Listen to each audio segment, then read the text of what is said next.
Olá, meus amigos, boa tarde, bom dia, boa noite, né? Depende do horário que você tá vendo aí.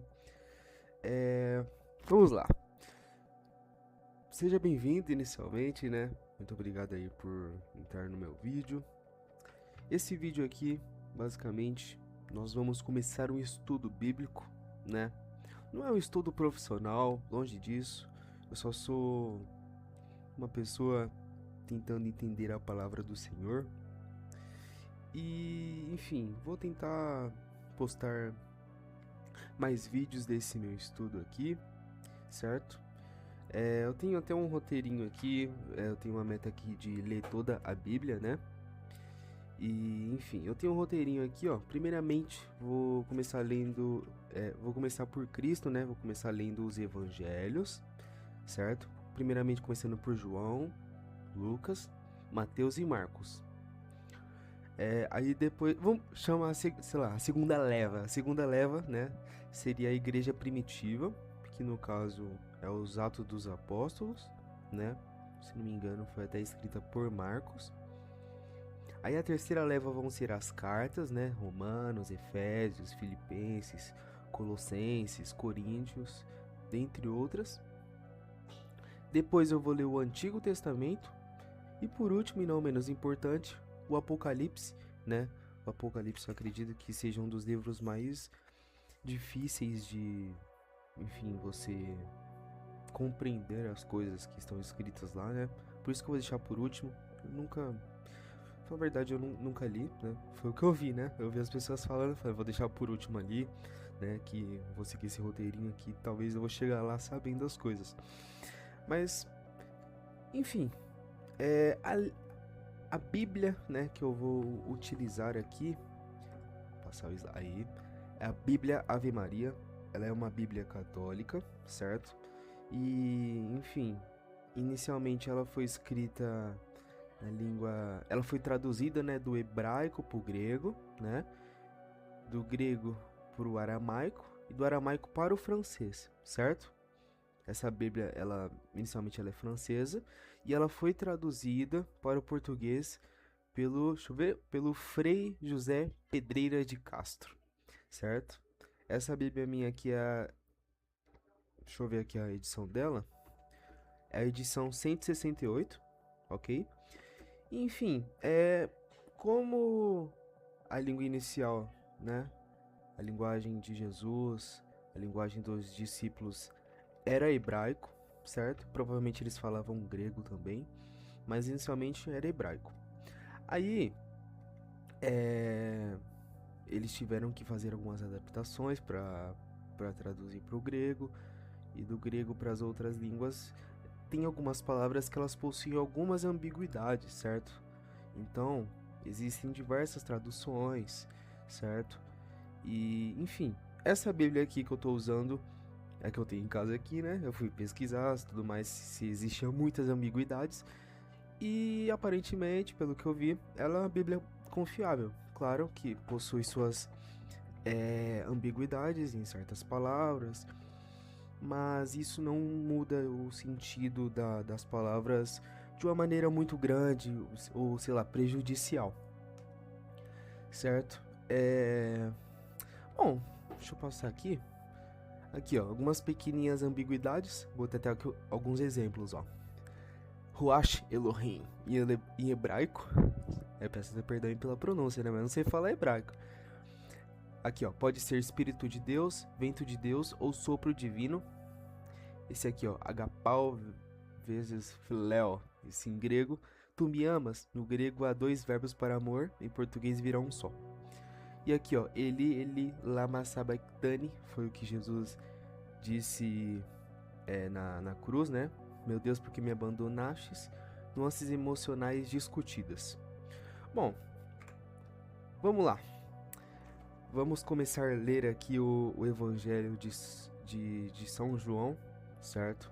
O apóstolo mais querido de Jesus, segundo ele mesmo. E é isso. Vamos lá. João, né? Ele foi, digamos que o último apóstolo que sobrou, né? Morreu de velhice ali. Os outros foram martirizados, perseguidos, Não que ele não tenha sido perseguido também, né? Mas, enfim, ele foi o último apóstolo que sobrou. Teve um tempo que ele ficou preso, né? E, enfim, escreveu o livro de Apocalipse lá na prisão. Vamos lá, vamos lá. O livro, inclusive, uma coisinha aqui que eu queria ressaltar. Deixa eu ver aqui, ó. Aqui, ó. O estilo único de João, né? O João, ele, de todos os evangelhos, ele é o evangelho que mais tem um duplo sentido nas palavras, entende? Possui uma camada em diversas coisas que ele escreve, sabe?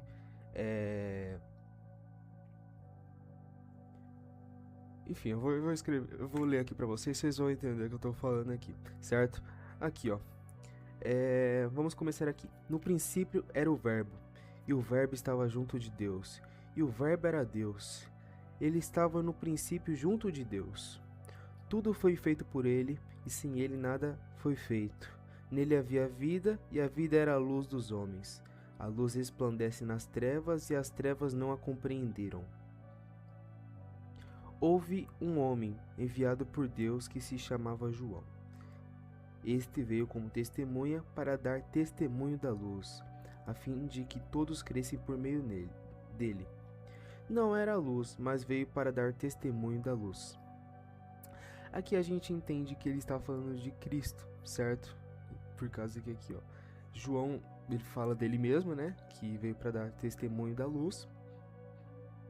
E, enfim, uma coisa que eu fiquei um pouco em dúvida, assim, que eu fiquei meio pensativo quando eu comecei a ler, né? Ele fala, no princípio era o Verbo, e o Verbo estava junto com Deus, e o Verbo era Deus. Eu falei, caramba, na língua portuguesa, né, fica uma coisa meio ambígua, né? Por causa que você lembra ali do verbo, o verbo no português ali, né? Uma ação, fala, caramba, como assim? E eu fui pesquisar sobre, certo? E, enfim, verbo no hebraico vem de logos, e logos ele possui um significado extremamente. Ele possui um significado muito grande em relação ao verbo em português, certo? Ele vem, digamos que, de tudo que vem de Deus. E nesse sentido aqui, ele quer dizer que verbo, no caso, é a personificação de Deus. É a face de Deus, que no caso é Cristo. Entende? Então aqui, ó, no princípio era o verbo. No princípio era o verbo. Ele tá falando de Cristo, certo? Então ele tá falando que no princípio era o verbo. Era Cristo. E o verbo era Deus. Não, desculpa. E o verbo estava com Deus. Me falou do Filho, falou do Pai. E o verbo era Deus. Certo? Então, no princípio ele era o verbo. Ele estava junto com Deus e ele era Deus. Isso aqui, no caso, um pensamento meu, né? Isso aqui dá até brecha pra gente já pensar no caso da Santíssima Trindade, né? Eu sei que a Santíssima Trindade foi uma coisa muito discutida nos primeiros séculos das igrejas lá, né? Da igreja primitiva. E eu não sei, né? Não pesquisei exatamente isso, mas talvez isso aqui, esse trecho aqui, o primeiro trecho do livro de João já pode ter sido, sei lá, utilizado como contexto para confirmar a Santíssima Trindade, não sei. No caso aqui ele falou do Pai, do Filho, né? Ele não falou do Espírito Santo ainda, mas mais pra frente ele vai falar, certo? Vamos lá, vamos dar continuidade à nossa leitura aqui. Deixa eu ver aqui o... Ah, tá, ok. Esqueci aqui o meu... Onde eu tava. Tá, vamos lá.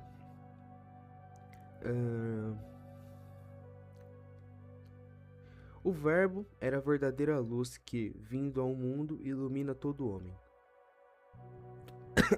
Desculpa. Estava no mundo e o mundo foi feito por ele, e o mundo não o conheceu. Veio para o que era seu, mas os seus não o receberam. Aqui claramente ele está falando de Cristo, né? É até legal você ver a maneira que João escreve sobre Cristo inicialmente, né? Começando o livro aqui do Evangelho, que são as boas novas, as boas notícias, no caso, que nos outros livros, né, o livro de Mateus, o de Marcos, o de Lucas, eles, por exemplo, o de Mateus ele começa falando sobre a árvore genealógica de Jesus, né, que vem de Davi, aí, enfim, passa por chega até o pai dele, né, o Moisés. Os outros livros eles falam sobre João Batista no deserto e tudo mais. No livro de João, ele, digamos que faz até meio que uma ligação ali com Gênesis, né? Meio que esclarecendo que, tipo assim, no começo era Deus. Deus foi lá, criou. Ele não fala como, ele só fala, ó, Deus criou, tudo mais. Ele fala tudo isso de uma maneira poética, entende? É muito aquela questão das camadas que eu falei, né? João, ele pensava em tudo que ele escrevia, era uma coisa com extremamente pensada, né? Bom, vamos continuar aqui. Agora nós estamos aqui no, deixa eu ver, ó, João capítulo 1, versículo 12 aqui. Mas a todos aqueles que o receberam, aos que creem no seu nome, deu-lhes o poder de tornarem filhos de Deus. Opa, pessoal, peraí, que eu pulei só um versículozinho aqui. Deixa eu voltar pro 11. Ó, veio para o que era seu, mas os seus não o receberam. Mas a todos aqueles que o receberam, aos que creem no seu nome, deu-lhes o poder de tornarem filhos de Deus, os quais não nasceram do sangue, nem da vontade da carne, nem da vontade do homem, mas sim de Deus. E o Verbo se fez carne e habitou entre nós, e vimos sua glória, a glória que o Filho único recebe do seu Pai, cheio de graça e de verdade. Aqui, né, ele deixa claro que o Verbo que ele está falando mesmo é Cristo, certo? A personificação de Deus, é a face de Deus, e Deus, ele revelou sua face para os homens. E os homens o negaram, né? Fizeram o que fizeram com ele. Ó, João dá testemunho dele e exclama: Eis aquele de quem eu disse: o que vem depois de mim é maior do que eu, porque existia antes de mim. Aqui no caso que ele está falando é João Batista, certo? João Batista, ele veio para preparar o caminho do Senhor. Ele andava no deserto pregando para as pessoas se arrependerem, porque o reino dos céus estava próximo, certo? Dando continuidade aqui, todos nós recebemos a sua plenitude, graça sobre graça, pois a lei foi dada por Moisés, a graça e a verdade vieram por Jesus Cristo. Ninguém jamais viu Deus. O Filho único, que está no seio do Pai, foi quem o revelou. Vamos lá. Deixa eu só dar uma olhadinha nas minhas anotações aqui. Tá. Perfeito.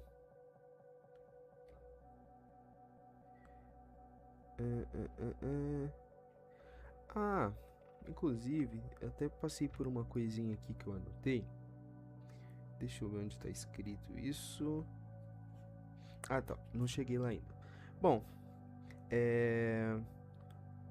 agora vamos para o testemunho de João Batista, ok? Ó, vamos lá. Este foi o testemunho de João quando os judeus lhes enviaram de Jerusalém sacerdotes e levitas para perguntar-lhe: Quem és tu? Ele fez essa declaração que confirmou sem hesitar: Eu não sou o Cristo. Pois então quem és? Perguntaram-lhe eles. És tu Elias? Disse ele. Não. Tá, vamos dar uma pausadinha aqui. Quem é Elias? Certo? Elias, no caso, ele é um profeta do Antigo Testamento, certo? E, enfim, eu não li esse livro, mas eu dei uma pesquisada sobre. E Elias, ele subiu aos céus através de um tornado, um negócio assim, ele foi pro céu. E existia, digamos que, uma expectativa dos judeus no primeiro século de que Elias fizesse a sua segunda vinda, certo? Elias ia vir pra cá.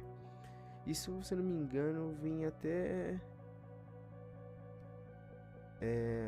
Enfim, tem uma passagem que fala algo em relação a isso, eles não tiraram do nada, certo? E eles acreditavam, digamos que no sentido literal das palavras, né? Tanto que, enfim, tem muita coisa que eles interpretavam assim de maneira literal, literalista. E, enfim, não, digamos que não era a interpretação perfeita, né? Se é que existe a interpretação perfeita para nós. Mas eles perguntaram para João se ele era Elias. Ele disse que não. E futuramente, é, as pessoas vão perguntar para Jesus: é, És tu Elias? O Elias já veio e tudo mais. E Jesus vai falar: Não, o Elias já vieram e vocês não o reconheceram, dando a entender que o Elias, no caso, era João Batista. Só que João Batista falou que ele não era o Elias.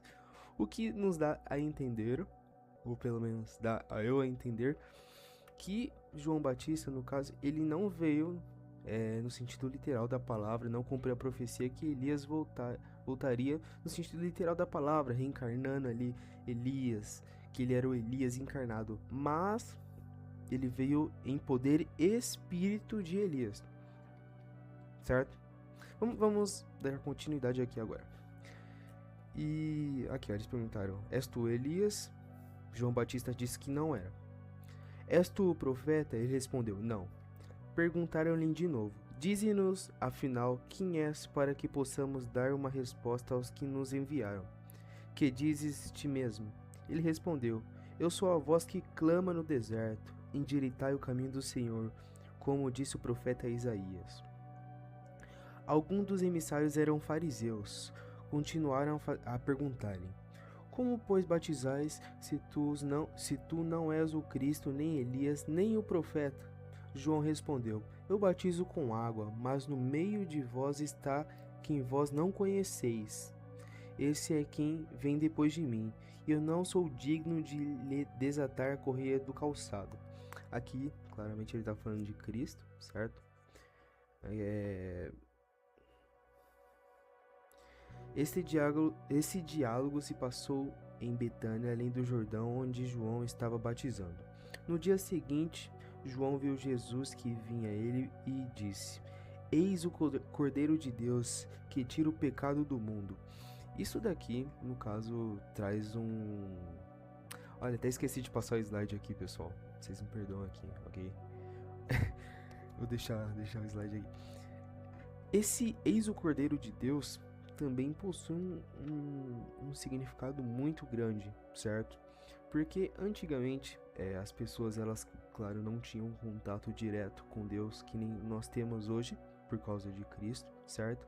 Então, elas tinham que fazer sacrifícios, tinham que falar com sacerdotes que tinham contato, digamos, com Deus, né? Não é exatamente assim, mas digamos que é uma... Falando bem por cima assim, né? Meio resumido assim. E eles, no caso, utilizavam cordeiros, tudo mais, para fazer sacrifícios, para remissão dos pecados, tudo mais. E, no caso, o sacrifício de Deus para a remissão dos pecados era Jesus, né? Jesus, ele futuramente ele faria o sacrifício dele, né? Para que nós fôssemos perdoados dos pecados. Então,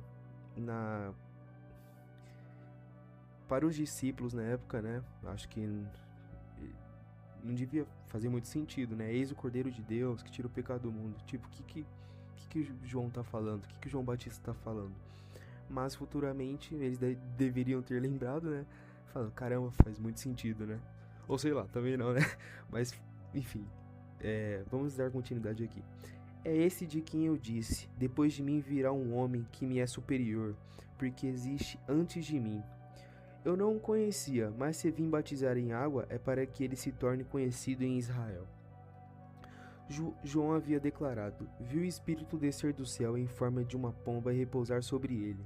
Eu não o conhecia, mas aquele que me mandou batizar em água disse-me: sobre quem vires descer e repousar o Espírito, este é quem batiza no Espírito Santo. Eu ouvi e dou testemunho de que ele é o Filho de Deus. Dando continuidade aqui. Aqui, ó. Encontro com os primeiros discípulos. No dia seguinte estava lá João outra vez com 2 dos seus discípulos. E avistando Jesus que ia passando, disse: Eis o Cordeiro de Deus. Os 2 discípulos ouviram-no falar e seguiram Jesus. Voltando-se Jesus e vendo que o seguiram, perguntou-lhes: Que procurais? Disse-lhe: Rabi, quer dizer mestre, onde moras? Vinde e vede, respondeu-lhe ele. Foram aonde ele morava e ficaram com ele aquele dia. Era cerca da hora 10ª. André, irmão de Simão Pedro, era um dos 2 que tinham ouvido João e que o tinha seguido. Foi ele então logo à procura do seu irmão e disse-lhe: Achamos o Messias. O Messias, no caso, era a espera do Cristo, né? Eles chamavam de Messias, o Cristo ali tinha esse nome também, Messias. Achamos o Messias, está até aqui na Bíblia, que quer dizer o Cristo. Levou-o a Jesus e Jesus, fixando o olhar nele, disse: Tu és Simão, filho de João, será chamado Cefas, que quer dizer pedra. No dia seguinte tinha Jesus a intenção de dirigir-se a Galiléia. Encontra Filipe e diz-lhe: Segue-me. Filipe era natural de Betsaida, cidade de André e Pedro. Filipe encontra Natanael e diz-lhe: Achamos aquele de quem Moisés escreveu da lei e que os profetas anunciaram. É Jesus de Nazaré, filho de José. Respondeu-lhe Natanael: Pode porventura vir alguma coisa boa de Nazaré? Nazaré, né, no caso era uma cidadezinha bem pequena, uma cidade bem pobre, né? E, enfim, o pessoal tinha um preconceito aqui, né? No caso, o Natanael aqui falou uma coisa dessas aqui do Cristo. Enfim, vocês verem que o contexto da época lá influenciava bastante coisa, né? Por isso que é importante a gente ir estudando assim e pesquisando até como é que as coisas eram, o contexto da época e tudo mais. Filipe retrucou: Vem e vê. Jesus vê Natanael que ele vem ao encontro e diz: Eis um verdadeiro israelita, no qual não há falsidade. Natanael perguntou-lhe: De onde me conheces? Jesus respondeu: Antes que Filipe te chamasse, eu te vi quando estavas debaixo da figueira. Falou-lhe Natanael: Mestre, tu és o Filho de Deus, tu és o Rei de Israel. Jesus replicou-lhe: Porque eu te disse que te vi debaixo da figueira, crês? Verás coisas maiores do que esta. E ajuntou: Em verdade vos digo, vereis o céu aberto e os anjos do céu subindo e descendo sobre o Filho do Homem. Aqui Jesus faz uma referência, né? Ele faz uma referência a uma passagem que nós temos. Desculpa, pessoal, não vou saber a passagem aqui, mas ele faz uma referência a Salmos, alguma coisa assim. E quando ele diz aqui, vereis o céu aberto e os anjos de Deus subindo e descendo sobre o Filho do Homem. Ele diz isso de maneira literal, né? Ele quer dizer, tipo, sobre o Filho do Homem. Você fala, como assim? Ele quer dizer que ele é a escada que liga Deus e a terra. Ele é a ligação entre Deus e o homem, e ele está diante deles, certo? Cristo é a escada que liga o homem e Deus, ok? Tem uma passagem que algum profeta, ele teve um sonho que, enfim, tinha uma escada vindo do céu e os anjos desciam, tudo mais. Eu só não eu só não anotei, mas enfim, tem essa passagem e tudo mais. E Cristo, ele tá meio que dizendo que ele tá fazendo meio que uma referência ali já, que ele tá cumprindo mais uma promessa, certo? Enfim, quando eu li isso aqui, eu falei, caramba, como assim sobre o Filho do Homem? E ele quer dizer que ele é a escada, né? Ele é a escada, ele é a ligação entre Deus e o homem. É, onde eu estava aqui? Perfeito, vamos lá. Aqui vamos para João capítulo 2. 3 dias depois, celebravam-se bodas em Caná de Galileia, e achava-se ali a mãe de Jesus. No caso aqui, bodas é um casamento, né? Alguma coisa relacionada a isso, né? Casamento, alguma coisa relacionada a isso. Também foram convidados Jesus e os seus discípulos. Como viesse a faltar vinho, a mãe de Jesus disse-lhe: Ele já não tem vinho. Respondeu-lhe Jesus: Mulher, isso compete a nós? Minha hora ainda não chegou. Disse-lhe então a sua mãe, passar a página aqui, aos serventes: Fazei o que ele vos disser. Ora, achavam-se ali 6 talhas de pedra para a purificação dos judeus, que continham para cada 2 ou 3 medidas. Jesus ordena-lhes: Enchei a talha de água. Eles encheram até em cima. Tirai agora, disse-lhe Jesus, e levai ao chefe dos serventes. E levaram. Logo que o chefe dos serventes provou a água tomada do vinho, não sabendo de onde era, chamou o noivo e disse-lhe: ele disse que costume, né, do pessoal daquela época era dar o vinho bom primeiro, né, e no final, quando o pessoal tava mais embriagado, eles davam o vinho piorzinho, sabe? E esse vinho, né, do primeiro milagre que Jesus fez, né, ele tava muito bom, né? Ele falou: caramba, vocês deram o melhor vinho pro final, deixaram o melhor vinho pro final, né? E aí tá registrado no caso o primeiro milagre do nosso Senhor Jesus Cristo. Muito legal, né? Foi um pedido da mãe dele, tudo mais.